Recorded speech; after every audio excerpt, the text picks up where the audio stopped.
Clinamen, un programa de filosofía y literatura.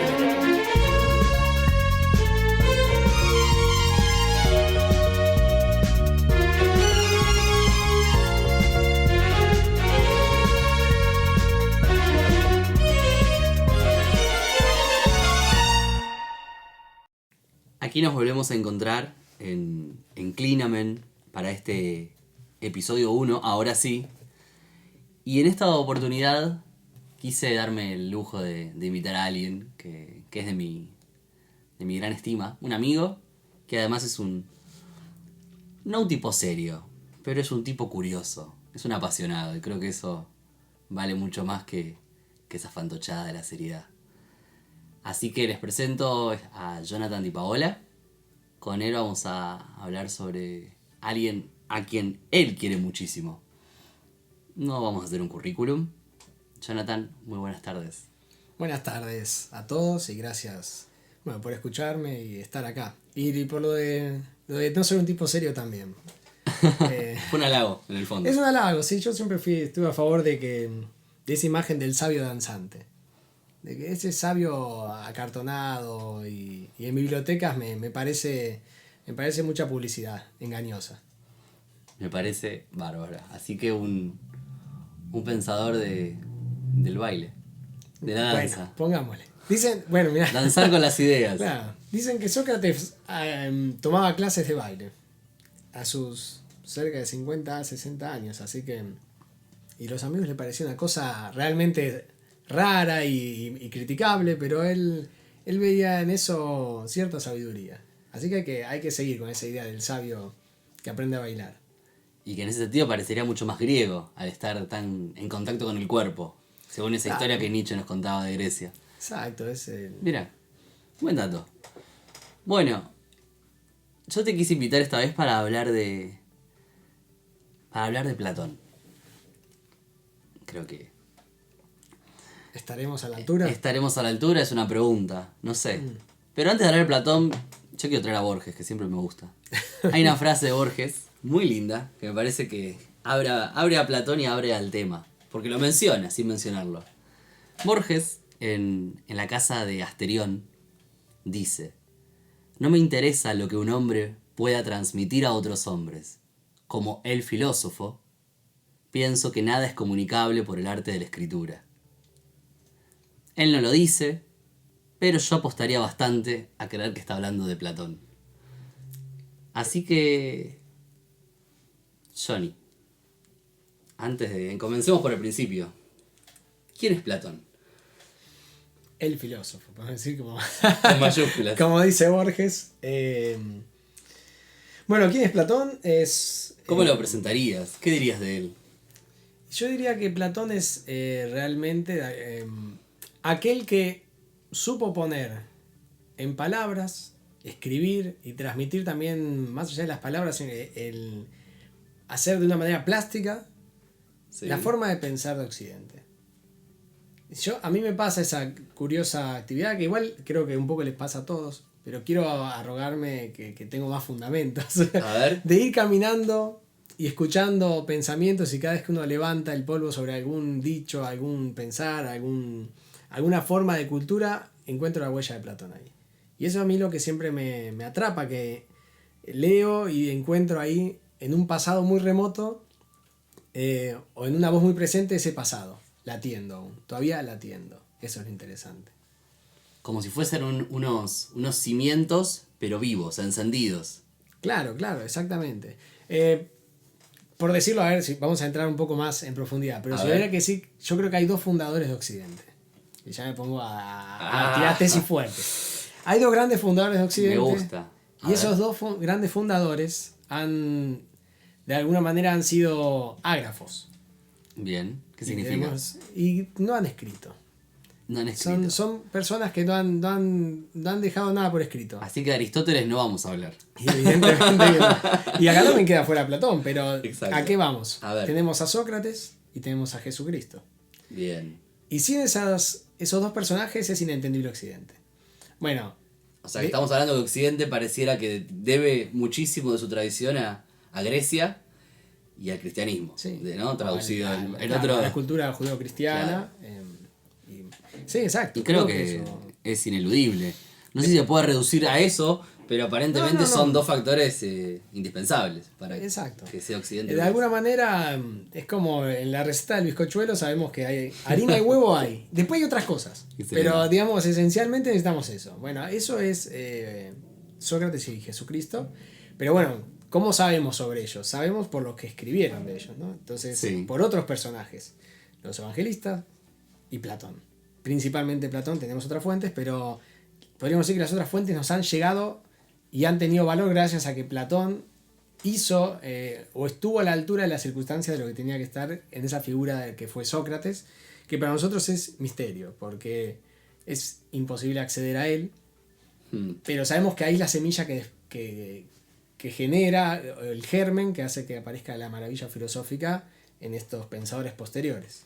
Aparte es probable que no habría Sócrates sin Platón, a niveles históricos, ¿no? Para nosotros no sería cognoscible casi, o no hubiese trascendido su figura. No, a ese nivel. yo esto es ficción histórica, pero apostaría que sin Platón, Sócrates hubiera pasado desapercibido. Como debe haber unos cuantos reos que han sido condenados en vida, sí. ¿no? Y que no nos han llegado. ¿Por qué no llegó Sócrates? Bueno, alguien supo ver en él un mito, casi. Como fue Platón, Claro. ¿no? Un mito en el sentido de haber encontrado una figura que iluminaba el presente y el futuro. Y a partir de ahí, un antes y un después. Eso era Sócrates, no sé, pero es lo que alguien vio de Sócrates. Y bueno, Y creo que ahí empieza la magia. Nos llegó hasta nosotros. Entonces, bueno, a Platón lo ubicás en ese lugar fundacional de esos cimientos de Occidente, que en esa pata griega, como un personaje indispensable. Por supuesto. Y que hoy en día, por la calle, lo seguís encontrando. Sí. Eso sí. me agrada. Bien. Después, en cuanto a su persona más concreta, podemos... vuelve a pasar como con todos los grandes, y creo que otra vez como con Sócrates, Sí. que uno quiere asirlo y no puede, ¿no? Entonces, yo me peleo mucho con una imagen de Platón que es la que uno tiene así medio de Villiquen rápida, la que uno se encuentra primariamente, y es el Platón que parece un filósofo absolutamente estructurado, muy racionalista, políticamente bastante anquilosado, o por decirlo así, casi sería el término estaría inapropiado, pero despótico, Claro. que es un Platón real, o sea, no es falso, es el Platón de la República, el Platón del que la mayoría de la gente de a pie habla, ¿no? El de los manuales. El de los manuales, ese Platón que parece un gran cerebro, una gran estructura. Pero tenés otro Platón. O sea que Tenés si uno varios. agarrase la trayectoria de la obra platónica, ese punto del Platón acartonado es un punto muy pequeño dentro de una trayectoria mucho más compleja, larga, donde Yo idas y creo que sí, vueltas. es un Platón intermedio, es un Platón maduro, pero hubo otros Platones. Podemos decir que Platón empezó siendo un poeta primero. Claro, se habla, ¿no? Poeta frustrado, decían Sí, las malas sí. lenguas. Exacto, Platón empieza siendo un poeta que al decirse, al contarse esto, bueno, Diógenes de Laercio nos transmite este mensaje o esta tradición, que iba camino a un certamen con sus poemas tragedias, escritos, claro. sus tragedias, y se cruza Sócrates. En ese encuentro con Sócrates, lo primero que hace es volver a su casa, prender una hoguera y echar ahí sus poemas, convocando a Vulcano, asísteme en este momento, ¿no? Esa frase, pidiendo el auxilio para quemar estos escritos que al parecer habían perdido todo valor en ese encuentro que había paradójico, ¿no? Claro. Y Esa ahí vamos revelación. a... Sí, exacto. Digo, podríamos ahí empezar a hablar ya incluso de Que este... me trajiste, excelente. Yo esa Exacto. anécdota la había perdido, es cierto, la había escuchado. Ahí, Me encanta. Por eso digo, ahí estamos de vuelta con algo de lo que me habías invitado un poco, que es el valor de la palabra. Claro. Ahí fue la primera ruptura. Me encanta porque es eso. El programa, bueno, esquemáticamente le hemos llamado Platón y la escritura. Y quería hablar de eso. Y me encanta que sea la primera referencia, un hecho biográfico y que termine en fuego, en un incendio. La relación con la escritura, la relación platónica con la escritura tiene una imagen y es la del fuego. Sí, bueno, claramente. ¿cómo podemos arrancar? Sí. Creo que es un buen comienzo. Bueno, arrancar es difícil ahí, pero si querés voy a Contame lo que vos claro, tengas voy ganas. a evitar un poco la pregunta inicialmente y vamos a ir por un callejón Dale. paralelo. Pero me parece más entendible quizás la figura así. Platón, al parecer, tenía eso que Heidegger refirió, que era esa sutileza de la escucha, o esa capacidad de escuchar lo sutil que un filósofo tiene que tener. Y entonces, ahí aparece este encuentro con Sócrates en donde quema esas obras, podríamos decir, porque esa palabra se encuentra vacua, la palabra de los filósofos, de los poetas. Eso que era ese mundo griego muy importante, que era el mundo de la tragedia. Justamente ahí está esa gran tesis de Nietzsche, donde Sócrates sería aquel que sirve como bisagra y ruptura para esa tradición griega que ponía el acento en la tragedia y va a empezar a poner el acento en la racionalidad y en el orden. Platón rompe con eso, pero no es que abandona la tragedia. Quiero ir a eso, quiero ir a una tesis que yo sé que te va a gustar primero. Seguramente. Una tesis que te va a gustar y que a mí me parece también esclarecedora. Por eso refiero a esta historia de Nietzsche que nos cuenta un Sócrates que con su exceso de racionalidad, con estos argumentos lógicos y esa mayéutica tan entretejida, lo que terminaba haciendo era destruir un poco la tragedia, el misterio del mundo, llenándolo de luz y de orden por todos lados, y eliminando lo miserable que era la vida en sí, o en sí misma, ¿no? Bueno, sobre eso hay un pensador que se llama Jean Brun, que escribió Platón y la Academia. Ajá. Que si me permite le voy a leer un pequeño fragmento. Pero por supuesto, es todo suyo. En donde se va a pelear con esa visión de Nietzsche. Va a decir que Nietzsche tiene razón, pero no pudo ver realmente las consecuencias finales de esto, ¿no? Dice, así pues, si es verdad decir con Nietzsche que los predecesores de Platón eran ante todo pensadores trágicos que meditaban la condición del hombre frente a la naturaleza y al destino, no es menos cierto que Platón reflexionó sobre otro aspecto trágico de la condición humana, el que le ha revelado la condena a muerte de Sócrates, y que proviene de la injusticia de la ciudad. Si hay una tragedia del hombre en el mundo relatada por más de un poeta y más de un mito, hay también una tragedia del hombre en la ciudad. Pero esta no es solamente un drama que se vive, debe ser también un drama que se denuncia. A esta tarea Platón consagró su vida. Creo que explica por qué Platón es un pensador, no digo solamente, pero principalmente o en gran medida político. Claro. Porque lo vivenció de muy joven, tenía menos de 23 años, cuando ve morir a este maestro que acompañó durante un año o dos, y ve en ese acto la injusticia más grande que la ciudad podía, o la polis, para decirlo en esos términos, en la que la polis podría haber incurrido. Me interesa porque creo que es el puntapié para dar vuelta y revisar esa visión de manual, que es un poco ilusoria, pero es un poco cierta, porque es genérica, pero es concreta, la hemos visto. Y sí, porque muchas veces, así a las apresuradas, uno no entiende qué le pasa a Platón. Claro. ¿No? Es la experiencia, a veces uno desde las clases y la educación lo nota. Dices, ¿y este hombre por qué se pone a hablar de cosas tan alejadas y abstractas? Como si las preocupaciones de Platón surgiesen en el ámbito supraceleste y las quisiese imponer en este, cuando en realidad sus preocupaciones nacen de lo terreno y van a buscar respuesta a otro lugar para poder garantizar una mejor forma de vida. Claro, es lo que quiere son evitar. Motivaciones políticas y éticas. Exacto, él quiere evitar que vuelva a morir Sócrates. Él Muere tiene el filósofo, que volver claro. a poner las condiciones para que no vuelva a darse un asesinato del filósofo. Y ese tema es recurrente constantemente. En la República y en el famoso Alegoría de la Caverna tenemos el final en donde se profetiza que esta persona que sale y ve la verdad, si volviese, que es su misión como filósofo, volver y tratar de levantar las conciencias, despertarlas, probablemente lo matarían. Sí, y termina con la pregunta abierta, ¿no crees que lo matarían? Y sí, dice, por Zeus. Probablemente, que la autor le responde, seguramente lo matarían. Ese es Sócrates otra vez.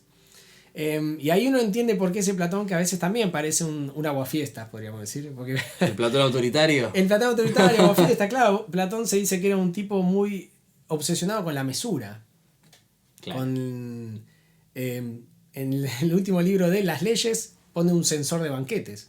es capaz de decir que tiene que haber cierto órgano público que toca a tu puerta el día que estás haciendo la fiesta de cumpleaños y diga, que chequea la cantidad de vinos. claro, a ver cuánto se está tomando, qué tipo de música se escucha, y que te diga, no, ya está, hasta acá, esto ya no. ¿En qué momento podemos tener, hasta llega a regular, porque son momentos, y ahí es donde se le va un poco de vamos, regular cuándo es necesario épocas de apareamiento entre humanos, casi de manera absolutamente racional. Increíble. Estructurada, porque hay que tratar de controlar algo que está en la esencia del ser humano y que probablemente él lo debe haber vivido mucho. Claro, porque para hablar de eso tiene que haberse vivido, sí. ¿no? Pareciera ser que hace un buen diagnóstico de la situación humana, pero parece que se le complican que las soluciones se olvida un poco de cómo funcionan los humanos. Es por eso, creo pero que. el diagnóstico es cierto, ¿no? Sí. Hay un conocimiento de la Lo que pasa es que se olvida porque otra vez está picando la cólera o la sensibilidad de haber visto morir, por eso digo, de esta tragedia. Yo creo que todo se lee con esa, por eso lo tiré como a mí me parece una lupa interesante, leerlo a la vista de la tragedia de Sócrates. Que uno podría decir, bueno, es una exageración, puede ser, pero por algo escribió toda su vida con el nombre de Sócrates, ¿no? Esta vez un apostolado casi, ¿no? Con Claro, alguien que dedica su vida maestro. a ponerse en segundo lugar y haber hecho de una persona el nombre primario, hasta bueno, después habrá momentos en su vida, el último libro es el único donde le quita el nombre de Sócrates únicamente, pero, y vemos en las últimas etapas como que ya se aleja del pensamiento del maestro, pero digamos que 60 años los vivió escribiendo por boca de Sócrates y poniendo vivo al maestro, le dio quizás hizo el gran honor, el gran homenaje de hacerlo inmortal. Es que él no pudo hacer lo que hacía Aristóteles con él, no pudo permanecer 20 años junto a Sócrates. Bueno, claro, ¿no? creo que eso es esa idea, le quedó corta la experiencia con el maestro. Esa vida o esa experiencia fuerte del drama socrático se puede leer claramente en el Fedón, al final. Ese texto que habla de la inmortalidad del alma, de la muerte, que es el relato final de Sócrates bebiendo la cicuta. O sea, otra vez, ese es un diálogo que está en su etapa de madurez también. Hay unos cuantos alrededor de la muerte de Sócrates. Bueno, el tema está constante, claro. Previos o al momento de la muerte o días antes. Sí, hasta los últimos días de su vida él escribe diálogos donde está... los últimos diálogos, ya los de vejez, siempre están situados cronológicamente en esa historia ficcional en el momento antes que Sócrates ya tiene que irse al juicio. Algunos terminan diciendo, bueno, me voy a declarar. Alguien me sentenció, me voy para allá a ver cuál fue la sentencia, ¿no? Como que te pone esto, un genio que está resolviendo o pensando en la realidad misma y que se tiene que ir, que abandona. Y también habla, claro, de la misión de la misión del filósofo, ¿no? El filósofo debe mantener la mesura hasta el momento antes de la muerte. Exacto. ¿No? Que el Fedón está consolando él, ¿no es? Claro, bueno, en el Fedón... El Fedón, el futuro muerto, está consolando a sus amistades, a su esposa. A todos los amigos llorando, a las mujeres, ahí les dice, bueno, yo estoy feliz, ¿cuál es el problema? ¿No? Trata de consolar, pero además ese texto me gusta porque las últimas palabras del propio diálogo están un poco puestas en primera persona, cosa que Platón no hace casi nunca. Digo casi nunca porque hay un caso específico que hablaremos que es el de la carta séptima. Bien. Pero en ese diálogo es como que de golpe parece que se corre la escena y aparece una palabra en primera persona y dice, así se fue entre nosotros el mejor de los nuestros, el más bueno de los hombres y quizás el más, algo así como el más justo y el mejor de los nuestros. Pero lo plantea así como, casi como un epitafio, ¿no? Diciendo, y así fue como que el mejor de los nuestros, el más sabio de entre los hombres que hubo, partió. Y lo está diciendo de vuelta, ya habían pasado 30 años y sigue estando ahí la espina para mí. Si bien probablemente haya pasado como pasa con todos y que me pasa a mí con Platón, digo, ya habría más que de Sócrates una idealización del maestro. Obvio. Quizás si se encontrara de vuelta con el Sócrates de su juventud, no sería el impacto que tuvo, pero por eso también reconoció una revolución. Claro. Por eso a veces no es tan relevante la pregunta de, ¿no?, ¿dónde empieza Sócrates y dónde termina Platón? Parece bastante difícil de cortar. No. Y también porque es irrelevante. Y es irrelevante, no sé si irrelevante, pero igual es irresoluble. Seguramente, eso sí. Pero bueno, creo que igual ahí hay un gran tema, que es si Platón habrá sido el discípulo más fiel, ¿no? Y ahí aparecen, ¿no?, las numerosas apologías. Bueno. Eso vamos a hablar un día, me dijiste antes. Tendría ganas de hablar de las apologías de Sócrates, así que... Porque hay varias. Sí, no hay solo una como uno creería cuando va a la librería a preguntar y te dan la de Platón. Hay una con título, Apología de Sócrates. Apología de Sócrates. Varias de segunda mano, ¿no? O metidas en medio de otros momentos.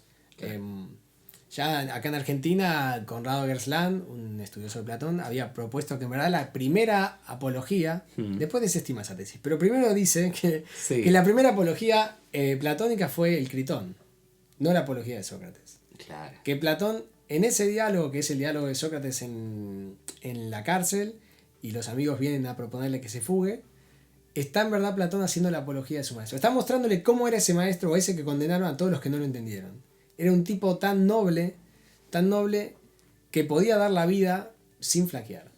Y que era en verdad era un héroe en el sentido griego, era una virtud moviéndose o caminando entre los hombres, pero que no lo pudieron apreciar y está dejando ahí inmortalizado, porque es el diálogo menos filosófico, pero es el más noble, es el donde Sócrates es más un héroe.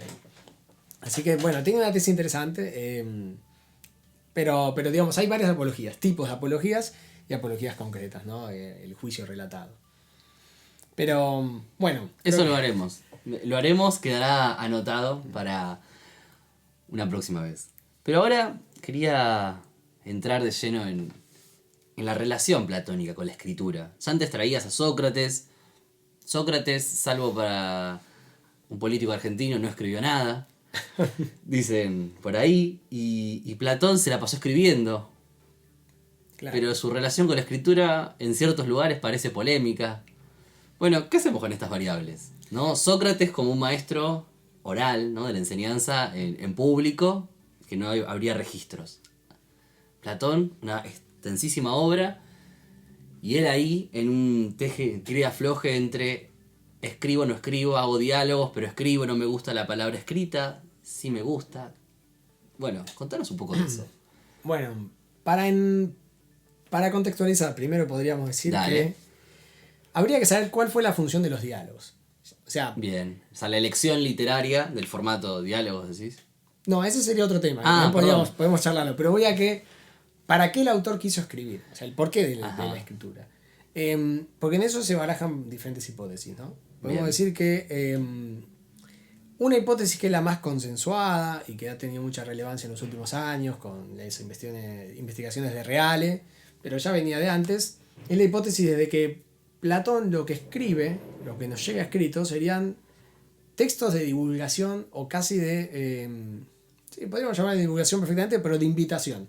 No sería, y ahí venimos a las frases más fuertes de Platón, sí. No sería lo más profundo, lo que más le importaba o lo más difícil de su filosofía, lo que tenía más relevancia, sino que eran casi panfletos publicitarios. Esa es una postura, y hay otras que o serían textos también para utilizar en la academia, como manuales introductorios, que después derivaban en otros tipos de reflexiones. ¿Por qué esta tesis? Bueno, porque los diálogos de Platón eran públicos estos, pero tenemos a un Platón muchas veces advirtiendo del peligro de la divulgación sin medida de la palabra. Que es el problema de la palabra escrita, que no tendría la oral. Claro, entonces parece que Platón está diciendo, ojo, no hay que escribir de todo, no todo tiene... La palabra es un recurso y acá, bueno, vamos a meternos un tema que te va a encantar y que además es tuyo y ahí podrías añadirlo también, que es que Platón comparte con sus enemigos la misma, el mismo conocimiento del recurso y del peligro del recurso, ¿no? O sea, los sofistas, los grandes enemigos de Sócrates y de Platón, tenían pleno conocimiento del poder de la palabra, ¿no? Tengo acá la frase textual, cuando arranca en Fedro. Dice en un momento, no, es breve igual. El poder de las palabras se encuentra en que son capaces de guiar las almas, ¿no? Perfecto, Ese es el meollo del asunto, que es la discusión con los sofistas. Bueno, exacto. Que era lo que se vanagloriaba a Gorgias o Protágoras, que son los que más cita ahí, ¿no? Que eran capaces de hacer a la gente virtuosa, transformar en virtuoso a quien no lo tenía o a quien era vicioso, poder encaminar una decisión política, poder modificar la voluntad de las masas, poder generar la guerra o la paz, dice Gorgias. Claro. O sea, la palabra tenía un poder inmenso. Poder de conducción total. Y otra vez volvemos a la lupa primaria. Platón lo vio. Porque Platón vio cómo Sócrates es preso o es la primera víctima de la palabra. En esta democracia ateniense, donde la opinión de la mayoría tiene el poder político, bueno, quien controla la mayoría controla el poder. Y entonces el juicio de Sócrates juega un poco en ese nivel en donde ¿quiénes lo condenan a Sócrates? Un sofista y un poeta. Claro, no es la verdad lo que termina imponiéndose, sino lo verosímil, ¿no? Lo que genera, lo que convence, ¿no? Lo que Exacto. seduce. No es la ciencia, no es el saber, sino simplemente la persuasión. Claro, las opiniones más fuertes. Exacto. Sí, sí. Bueno, eso era lo que vendían, además eso es lo que vendían los sofistas. Los Claro. sofistas vendían el discurso más fuerte, el discurso más oportuno, el más decoroso. Claro, el arte de la retórica. El arte de la retórica. Fíjense que cuando Sócrates es condenado, los amigos le piden que vaya a contratar un sofista para hacer un discurso. Porque el sofista era un abogado en esa época, era aquel que sabía escribir y convencer y defender.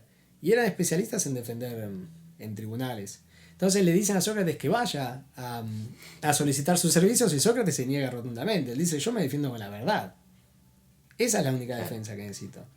Y fue condenado. Y la verdad no alcanza. Ese es el problema, que la verdad no alcanza. Quizás cierto. Sócrates pecó ahí un poco por soberbia, o negligencia mejor. Y Platón es aquel que se dio cuenta de que no, con la verdad no alcanza solamente. Bueno, es la cuestión moderna que aparece luego entre lo legal y lo justo, ¿no? La legalidad no va al lado de la justicia necesariamente. Lo mismo con esto.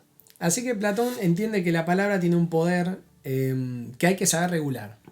Y hay un enemigo claro entonces también, que son aquellos que son los que usan de manera Sí, injusta, sin escrúpulos. Sí, sin escrúpulos la palabra. Claro. ¿Quiénes son esos? Otra vez, los sofistas y los poetas, No, sí. que son los grandes enemigos Claro. con los que él se pelea.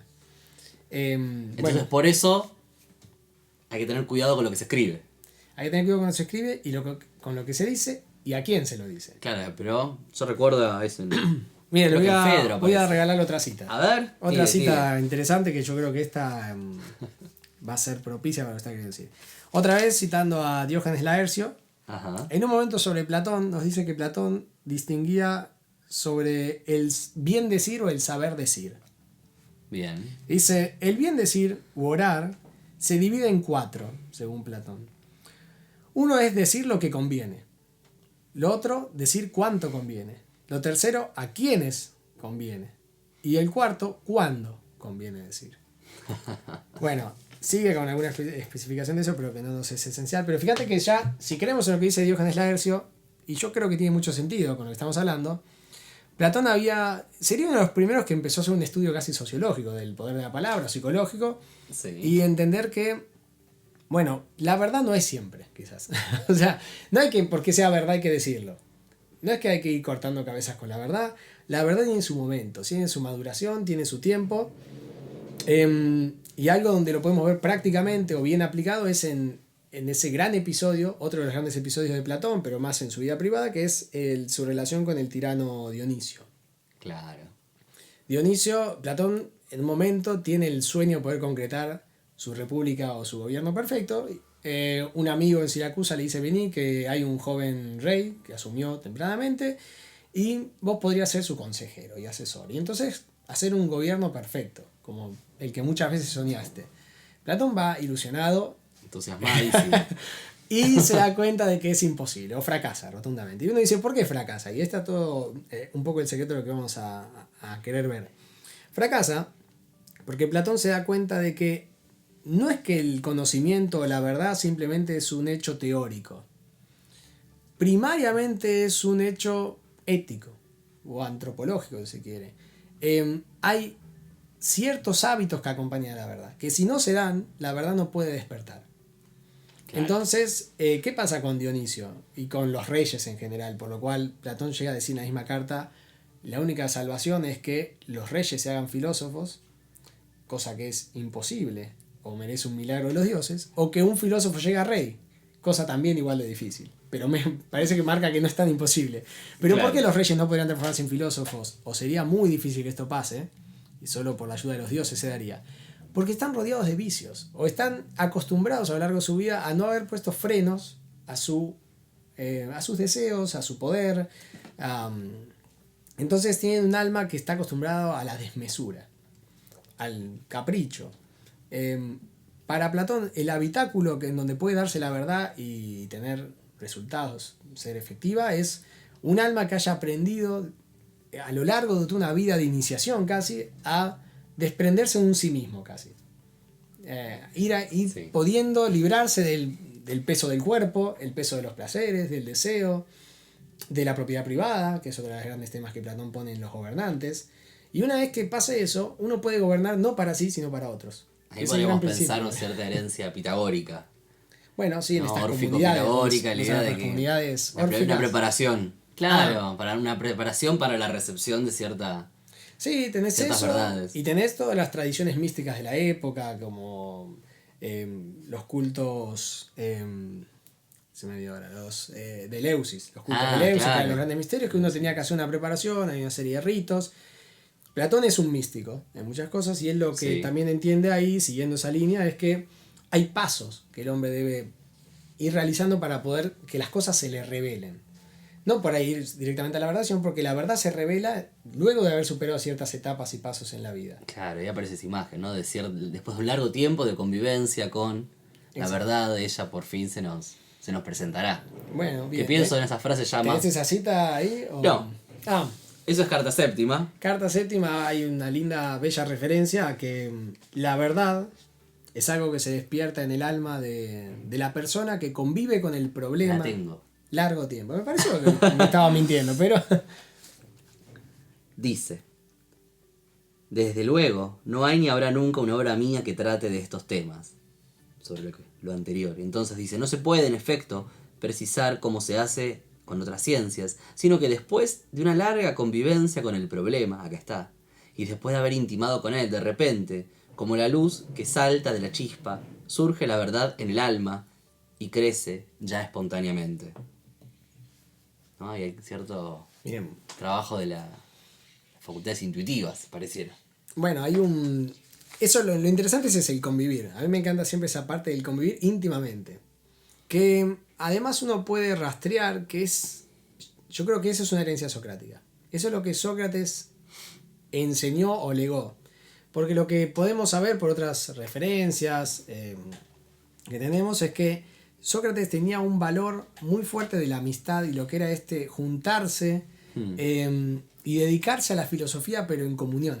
No es el filósofo que se iba a ir solo a escribir en una biblioteca o a pensar encerrado. Era el filósofo que pensaba con otros. Y además, no era un acting, sino que pensaba problematizando las cosas y en el momento en donde se despertaba el diálogo. O sea, puede ser que ya tuviera ciertas premisas, ya tuviera ciertas convicciones, pero mientras dialogaba iba repensando él mismo. Y en ese repensar o en el constantemente darle vuelta a los mismos temas, que sabemos que Sócrates siempre estuvo con el tema ético, moral, era el tema que más le importaba, ahí luego de mucho tiempo de darle vueltas, de pensar junto con otros, de ese diálogos, en el sentido de un logos con un otro, Claro. ahí despierta la verdad.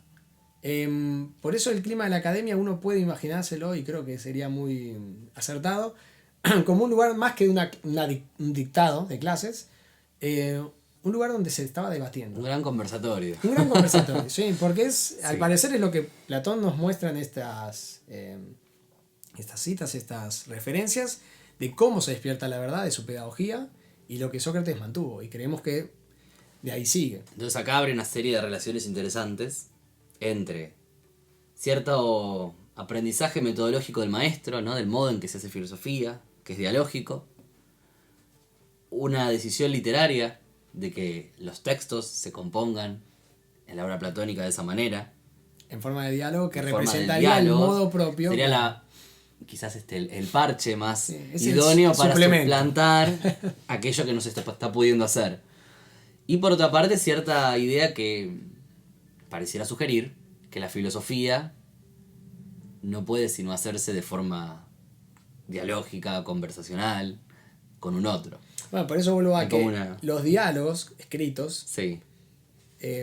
no creo que sean el registro de todo el pensamiento de Platón.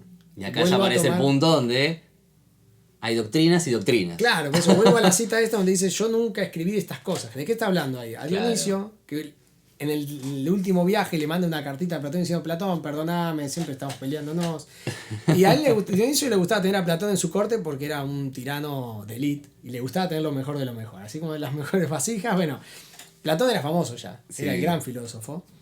Y lo solicita, quiero que estés conmigo en mi corte, en verdad quiere eso. ¿Y cómo lo tienta? Bueno, le dice, mirá, estuve pensando sobre estos temas que vos investigás y escribí varios libros y llegué a estas conclusiones que parece que Platón se enteró, ciertas verdades muy profundas que alguna vez habló con Platón, las puso por escrito. Y Platón se enculó, se enojó y dijo, ¿cómo vas a escribir estas cosas? Le dice, de esto no se escribe, le está diciendo. De esas cosas, ni yo escribo. ¿Y por qué? Y ahí no tenés la cita clara, pero dice, yo no escribo Sí. y sería el más propicio para hacerlo, dice. Pero tengo un respeto por este tipo de verdades, que no se tienen que decir a cualquiera ni en cualquier momento. En un momento creo que es esto. Un medio tan débil como las palabras, ¿no? Que no puede ser usado para estas cuestiones. Por ello, ninguna persona sensata se arriesgará a confiar sus pensamientos en tal medio, ¿no? En las palabras. Sobre todo para que quede fijado, como ocurre con los caracteres escritos. Afirmamos también que el nombre de los objetos no tiene para ninguno de ellos ninguna fijeza. ¿No? Está cortada la cita. Pero esa... Claro. No es la que yo te digo, pero... La fluidez de los nombres. Constantemente esta idea, o sea, uno la rastrea en toda la obra de Platón, la de que, ojo que lo escrito es auxiliar. Lo escrito acompaña, ayuda, pero lo más importante no hay que escribirlo. Porque pasa lo mismo que en una fotografía, en un cuadro, digamos, en algo donde aquel que lo ha fundado se ha retirado y no tiene la capacidad de defensa. Es un hijo dejado ahí, Claro. digamos, es un pequeño vástago, que no tiene la capacidad de defenderse. Solo repite lo que ya puede decir. Sí. Y aquel que lo quiere malinterpretar, malintencionar, está en toda su capacidad de hacerlo y tiene las ventajas, ¿verdad? Y otra vez está el poder de la palabra. O sea, tiene la ventaja y debe haberlo vivido en su época, claramente, Seguro. como muchas cosas de él sintió que fueron malas interpretadas, usadas en contra. Y entonces tiene esta claridad de que, bueno, estas cosas si yo las escribo, me las van a usar en contra. Porque no van a saber leerlas como yo las leo. Que es lo que nos pasa a todos a veces cuando discutimos, decimos, no, pero no es lo que yo quiero decir eso, ¿no? Y me parece que otra vez Platón ahí tenía esa sensibilidad de sentir que no quería ser malinterpretado, que no quería, que este tipo de saber tenía otro tipo de dignidad y otro tipo de trato, que no merecían estar expuestas así. Lo que nos deja realmente como Occidente y como filósofos un bache terrible, porque todos hubiéramos querido saber qué es eso que no puso ahí. Lo escribió ahí y son las famosas doctrinas no escritas, todas Claro. que tanto se habla y se ha hablado. Sí, ahí, para entrar en ese tema, digo, hay hace unos años, bueno, en verdad, ya al fines del siglo XX, empieza todo un análisis, un volver a rescatar lo que se llamaban las doctrinas no escritas de Platón. Que siempre viene ese término porque lo usaban así los propios platónicos o academicistas posteriores. Digo, Aristóteles lo nombra así, dice doctrinas no escritas. Claro. Y tenemos toda la tradición de lo que fue la Academia de Platón sin Platón, en donde se habla de que había conocimientos o verdades que Platón solo decía a su círculo más íntimo, otra vez muy cercano a lo que es la estructura del pitagorismo, que sabemos que eran sectas donde había como grados para acceder a ciertas verdades, y Platón esas cosas se las dijo solo a los más cercanos. Y esos otros lo traicionaron al maestro y cada tanto dejaron de entrever algunas cosas. Claro, estaba muy lejos ya en el Y tiempo. ahí es donde hay gente que ha hecho todo un trabajo de reconstrucción de eso. Uno de los más famosos es Giovanni Reale con el libro sobre una nueva interpretación de Platón, ¿no? Digo, para el que le interesa. Pero igual sigue habiendo un gran margen de ficción o de, ¿cómo decirlo? De hipótesis, pero de Incertidumbre, imposible claro. confirmación, claro. Exactamente. Me interesa mucho esto. Me parece muy, muy estimulante. Y sobre todo, quiero ver cómo podemos pensar, así no nos perdemos en la lejanía, acercarnos a este tiempo más contemporáneo. Y ver cómo, de qué modo nos ilumina o de qué modo es problemático Platón hoy con estas ideas sobre cierta circulación restringida de lo escrito. Algo que en el fondo, bueno, es un espíritu bastante aristocrático. La idea de que hay oídos calificados y oídos no calificados, y hay como hay que tener cierto cuidado con lo que se dice y lo que se circula, porque no puede llegar todo a todos lados, porque puede haber entonces, bueno, pasar estas cuestiones, como que puede llegar a matar al filósofo en un extremo. Entonces, creo que choca muy fuerte con el espíritu ilustrado, ¿no? La ilustración haciendo enciclopedias y la difusión de llevar el saber a todos lados, y que es un poco el Wikipedia. Sí, ilustrado y el liberal, porque Liberal. digamos, luego el liberal lo que hace es democratizarlo absolutamente. La democratización de los conocimientos, y que hoy en día es un valor tan preciado por las sociedades occidentales contemporáneas. Y me parece que bueno, ahí Platón podría resultar como un choque. Y, ¿Qué crees que nos puede iluminarnos en esto? ¿O qué ves de tensiones que parezcan interesantes? No, claramente, como decís, Platón es un aristócrata. Ya Sí. en su época, a los socráticos se los trataba de aristócratas. No sabemos si Sócrates lo era, pero hay muchas probabilidades de que sí. Todos eran filoespartanos. Claro. Y estaban en un momento en esa época, digamos, que la democracia había vuelto a aparecer luego de una tiranía. Bueno, estaban vistos de mala manera, como diciendo, estos son aquellos que quieren volver a esas élites gobernantes. Y no hay que por qué ocultarlo hoy en día, digamos, Platón no sería un tipo muy democrático. Sí. Ahora, después podemos plantear si esto, tratar de jugar a si tiene algún valor o no. Por eso, pareciera... Me adelanto, perdón. Pero pensaba, ¿no? Mientras hablabas en esto. Evidentemente... Sí, hoy nos resultaría difícil pensar en un censor de banquetes. Exacto. ¿No? Ese tipo de figuras que venga, o un censor de la cópula y venga a regular las puertas adentro del matrimonio. Pero sacando esos extremos, creo que también, a pesar de lo valioso que para hoy nos representan ese tipo de... ¿no?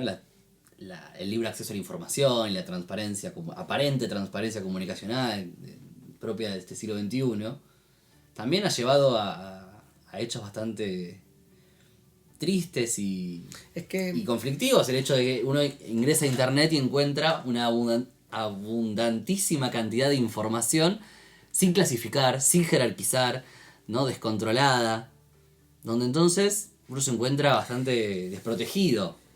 No sé si se admite esta lectura, Platón. No, es que, a ver, yo quería casi evitar el conflicto para no hablar de más. Pero no, a mí me gusta el conflicto. Yo tenía miedo de cruzar la línea indebidamente. Pero hay dos temas. Voy a centrar mi hipótesis en dos temas. Okay.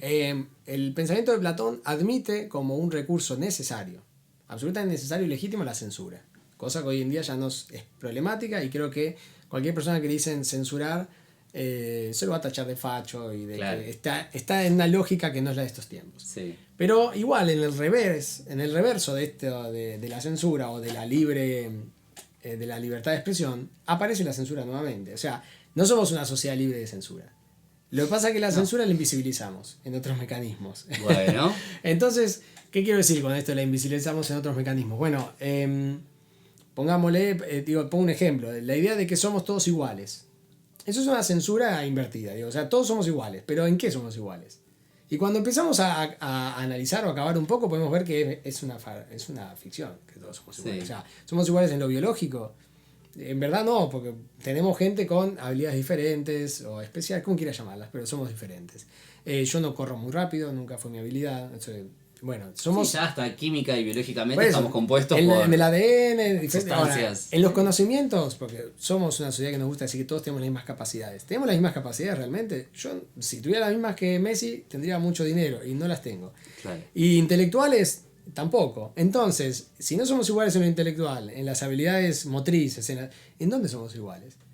Pero hay que decir que somos iguales. Ahí está la censura. Eso es otro mecanismo de la censura. La censura es lo que se puede decir y lo que no se puede decir, y como Platón diría en la República, hay que hacer un mito. La censura siempre se ejerce a través de un mito. Hay que censurar, esto no se puede hacer, y hay que reemplazar el porqué. Claro, creo que en este punto censura es mito. casi un sinónimo de ideología. Claro. La ideología se constituye con mitos. Exacto. ¿No? Con Hay narrativas. una pedagogía mítica, ¿no? Hay que decir, bueno, esto no es así porque vamos a meter un invento, una ficción, pero que calme a las personas y la neurosis colectiva. Entonces, el mito es que somos iguales. Y esa es la censura que ejerce. Nadie puede decir que se cree mejor o bueno, peor. de por sí la idea de humanidad es una invención bastante tardía, propia de la ilustración y demás. Hasta hacía poco estaban discutiendo si lo que había en América eran humanos o no lo eran. Bueno. Y para los griegos, más allá de sus fronteras, no había... Eran bla bla, eran los bárbaros. Entonces, Sí, bueno, exacto. había un reconocimiento de la diferencia. Y ni hablar de la censura ya después ejercida de manera más directa, que otra vez se camufla como en verdad una igualdad o un derecho a la igualdad, pero es que yo quiera escribir la palabra negro en las redes y me pongan asteriscos. Eso es censura. Ni hablo de por qué puse negro, podría decir por un color o no, pero como la censura está y es clara. No se pueden decir ciertas cosas porque es políticamente incorrecto, porque ya directamente sí, hay un dictat, ¿no? Un dictatum que obliga a la tolerancia, pero solo es tolerable lo tolerable, ¿no? Entonces no se puede ser tolerable con lo intolerante. Bueno, pero corriendo ahí, creo que hay otro mecanismo de censura. Bueno, iba a decir que sí, no sé si en otro sentido el mecanismo, pero lo que iba a plantear es en el tema de la democratización de los saberes. Sí. Platón otra vez estaría en desacuerdo. Y ahí volvemos a plantear. ¿Podemos estar de acuerdo en la democratización del saber o si eso es positivo? Bueno, lo primero que yo, la verdad, atinaría a decir es que la democratización del saber requiere de dos cosas.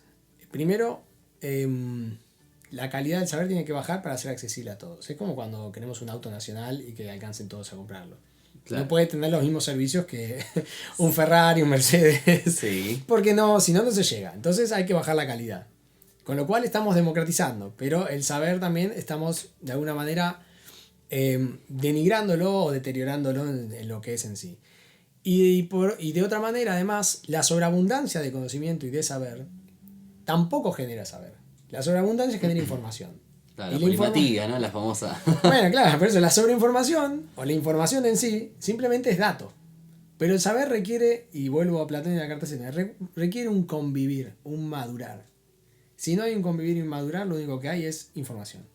Pero no hay sabiduría. Sabiduría es haber saboreado la cosa, haber tenido experiencia de eso, haber recorrido, haber dejado marca en la vida, que ese saber en verdad nació de las huellas que ha dejado en mi vida.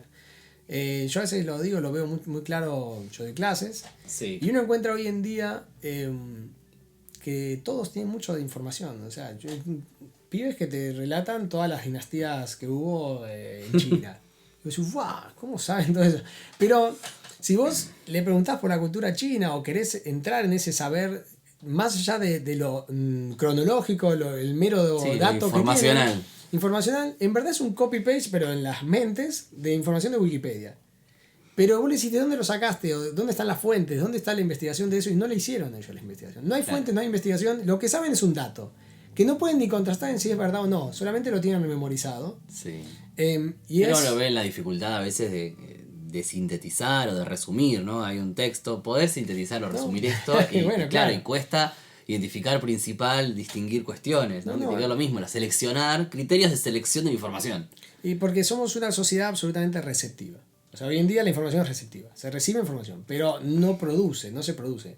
La capacidad productora requiere todo este trabajo que Platón, me parece a mí que entendía, en donde se tiene que dar en la vida misma, en un convivir. Ese saber tiene que decirte algo a vos. Tiene que haber una motivación de por qué te interesó.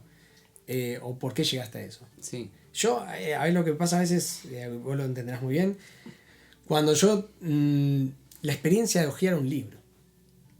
Yo a veces recuerdo lo que leí porque sé más o menos en la página que estaba. Y hay un montón de datos que se acumulan en el saber, no es solo la información.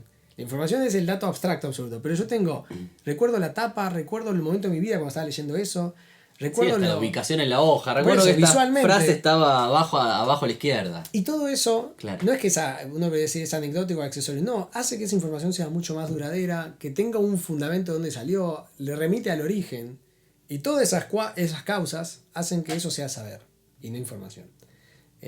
Bueno, dejo esto. No, pero creo que es el gran tema, ¿no? En algún momento la cuestión de la humanidad era la falta de información, aparentemente, y hoy el problema es cómo interpretarla y qué hacer con eso, cómo procesarlo. Y sobre todo, para creo que estar alerta, ya que hablamos de esto de las censuras, creo que la más peligrosa de las censuras es esta que para esconder información la multiplica, la triplica y la quintuplica. Entonces, ¿no? Que es una estrategia mediática muy usual, ¿no? Para desviar la atención, reproducimos acaudaladas cantidades de... Pero uno podría pensar que Platón entonces volvemos a esto. Digo, Platón entonces es un aristócrata cerrado y donde quedaría un núcleo muy reducido del saber. En algunos niveles sí, pero también tiene un aspecto democrático Platón. ¿Sabe? Primero que sus diálogos circulaban. Se hablaba del comunismo de Platón. Bueno, así esas versiones de Villiquen. Sí, sus diálogos circulaban. Segundo tema, su academia era gratuita. Claro. O sea, nadie tenía que pagar para estudiar con Platón. Sí, tenían que mostrar un nivel otra vez. No era un tema de clases sociales, era un tema de habilidades y de capacidades naturales. O sea, o si querés naturales, ni siquiera naturales. O sea, vos tenías que saber matemática. Quien sepa matemática entra. Sí, no. Llegaron a estudiar mujeres con Platón, que en su época debe haber sido uno de los movimientos revolucionarios del género femenino más importantes que hubo. O sea, que haya habido 2 alumnas mujeres, ni Aristóteles hubiera permitido, que no lo permitió evidentemente. Claro, pero digo, era para todos lo de Platón. Lo que pasa es que era para todos aquellos que pudieran. No tengo que bajar el saber y denigrar la verdad o hacer la verdad al modo, sino que yo tengo que lograr que todos los que puedan lleguen. Pero no por eso tengo que hacer que la verdad deje de ser verdad para que todos la puedan obtener.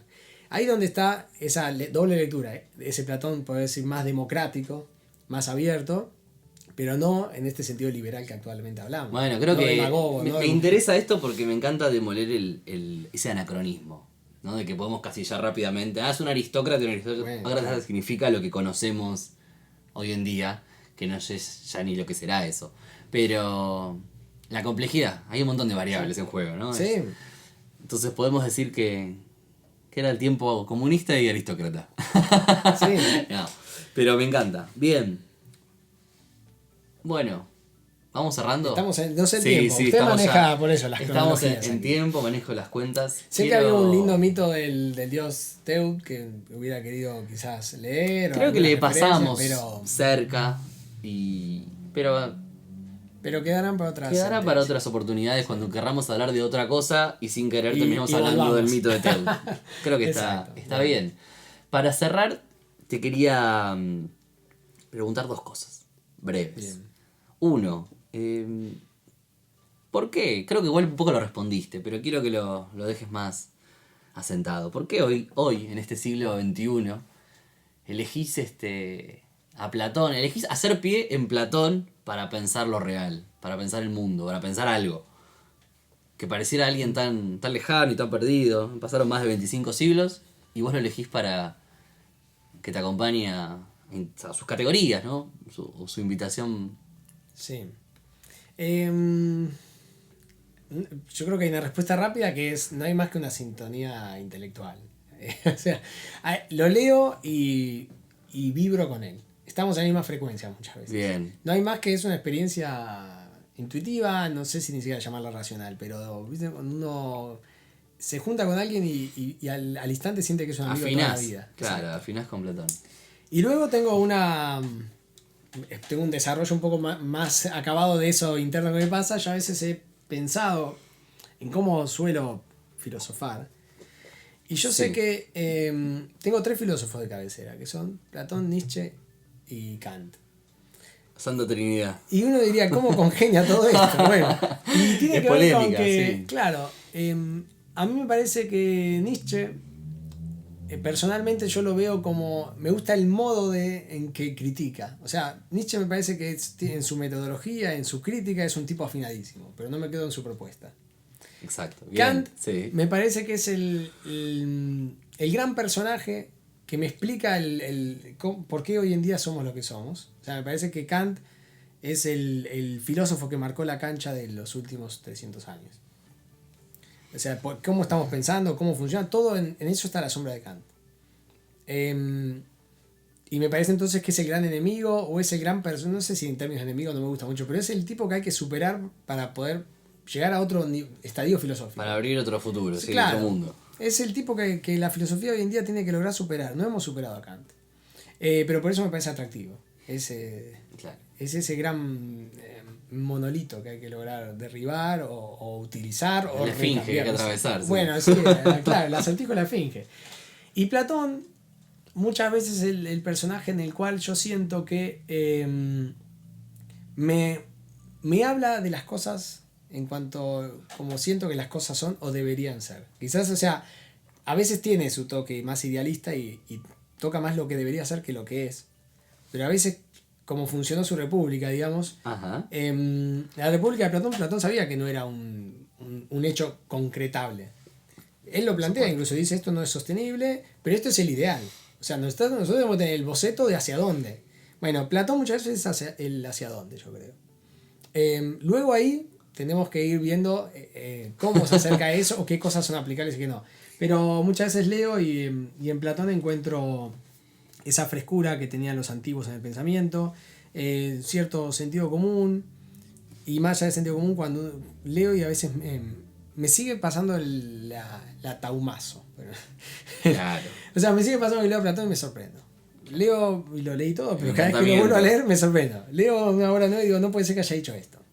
No puede ser que haya derivado en esto. Y tiene un juego que ahí ves, era un artista en la forma de escribir. Y por donde, parece que va a ir por un lado y cuando pensás que lo vas a atrapar, se escapa por otro. Se escabulle y se escapa. Y eso me parece que es un lindo ejemplo de cómo es la filosofía y de cómo hay que filosofar. Así que también lo tengo como un modelo en esa filosofía viva que te digo. O sea, Platón quiso recrear la filosofía viva de Sócrates en diálogos. Sí. Y para mí fue efectiva. Yo la leo y siento que estoy dialogando con alguien. Estás pensando con alguien, ¿no? Y cuando hago filosofía creo que ese es el modelo. Hay que estar vivo en el diálogo. Por eso siempre fui un fan del dialogar. Sí, sí. Hay gente que evita el diálogo. A mí me encanta el diálogo. Bueno, acá estamos, haciendo justamente eso y bueno, creo que ya demostraste vos solo que no sos un tipo serio, pero sos un curioso y un apasionado. Bueno, como arrancamos. Que se haya cumplido eso, ya es suficiente. La profecía quizás se cumplió. Bueno, y por último, así ya nos vamos. Viene prometiendo el final hace tiempo. No, pero el final importante era el de recién. Esto es solo es un bonus track. ¿Qué recomendarías al que se quiere meter en Platón? ¿Cuál puede ser un primer encuentro? Bien. Yo siempre soy partidario de ir a leerlo. Yo creo que Platón, justamente si pensamos que esos diálogos estaban hechos para divulgar, invitar. Bien, ir a Platón. Ir a Platón. ¿Y Platón dónde? Claro, ¿qué diálogo de Platón? Bueno, uno de los diálogos quizás más bellos puede ser el banquete, de los más atrapantes, porque a todos algo de lo que esté ahí nos va a dar curiosidad, nos va a parecer interesantísimo, nos va a parecer que es el origen de algo que estamos viendo, y de golpe el final. Son esos grandes finales de película donde decís, no puede ser que haya terminado en esto. Y es genial. O sea que cumple con todas las expectativas lo que digo que es estos diálogos, en donde se exponen diferentes pensamientos, y uno parece que supera al otro. Cada vez que uno va leyendo, en el banquete hay 4 expositores, ¿no? Sí. Y cada uno se va superando mutuamente. Vos te quedás con el primero y decís, esto es el amor. Vas al segundo y decís, no, esto es. Eso es una genialidad. Eso muestra cómo Platón, como artista, podía encarnar ciertos pensamientos y mostrar el lado más fructífero de ellos. Así que el banquete sería el que recomendaría como inicial. No recomendaría La República, soy un acérrimo enemigo de que lean La República inicialmente. Es un texto denso, extenso, y encima es esto que te digo, es un texto de esto es lo ideal, pero también ahí choca ese Platón totalmente idealizante. El más aburrido. Es el más aburrido, más políticamente estricto, idealizante. Bueno, me parecen mucho más ricos otros diálogos, como justamente decía el banquete, Protágoras. Protágoras es una obra de arte, está escrita de una manera bellísima. Es hermoso para leer. Hasta en la descripción de las escenas, Platón está inspiradísimo el día que lo escribió, no sé qué le pasó, pero estaba muy inspirado. Así que me parece que eso. Y luego, bueno, el Fedón también, esos 3. El Fedón, hablar de la muerte y la inmortalidad, y el primero que teoriza y logra o intenta demostrar la inmortalidad del alma. Yo creo que si no sentís algo en curiosidad por esto, estás mal. Cualquier humano no es tu camino filosófico, vamos por verlo. Pero, y luego como comentadores, lo mejor de todo es una obrita muy bella que es Las entrañas de Platón de Jean Guiton. Introductorio porque ahí te muestra estas facetas de Platón. El Platón místico, o sea, cómo podés leer a Platón y que Platón es todas esas 3 cosas juntas. El Platón místico, que es ese Platón del alma inmortal y que empieza con los mitos. El Platón político y el Platón científico. Y vos tenés 3 Platón ahí muy que conviven a lo largo de toda la obra. Y que en verdad están en la obra mezclados, a veces están más acentuados en unas que en otras. Pero exacto. Platón esas 3 cosas, es un místico, un científico y un político. Bueno, tenemos 3 Platones y 3 recomendaciones. Bien, exacto. El banquete, Protágoras. Eran 4. Fedón. En Platónica son 3 recomendaciones, claro. Fedón. 3 y después este comentario o libro introductorio. Exacto. Bueno, ha sido un gusto para mí. Siempre es un gusto estar con vos. Así que gracias por haber venido. ¿Alguna última palabra de gracia? No, gracias a los oyentes por soportar esto, a vos por invitarme. Yo le decía que no me gusta hablar de Platón mucho. Hablo siempre, pero no específicamente. Bajo presión no, porque me da esa cosa de estar a la altura de cuando uno ama mucho a alguien. Las palabras no están. Bueno, quizás por eso se la pasó escribiendo Platón de Sócrates. Y sí. Porque nunca quedó conforme. Exacto, es muy probable. Es muy probable, ¿no? Comparto esa apreciación. Así que bueno, y nada, a vos por este trabajo que estás haciendo de Clinamen, que tiene mucho futuro, eso espero, y hay que empezar a moverse en esto. Y a pensar. Que no hay mucho. Así que nada, te agradezco y además la paso siempre muy bien. Y éxitos rotundos. Bueno, muchísimas gracias. Gracias a vos. Y por más de que decís lo de Platón que decís y tus relaciones a las presiones platónicas, viniste de muy buen grado y bastante rápidamente, así que salió bárbaro. Bueno, muchas gracias y nos veremos prontamente. O nos escucharemos. Chao. Este ha sido el episodio 1 de Clinamen. Mi nombre es Juan Papacidero. Podés encontrarme en redes sociales, Facebook, Instagram, en clinamen.filo o bien en De Papacidero Experimento. Muchas gracias por escucharme.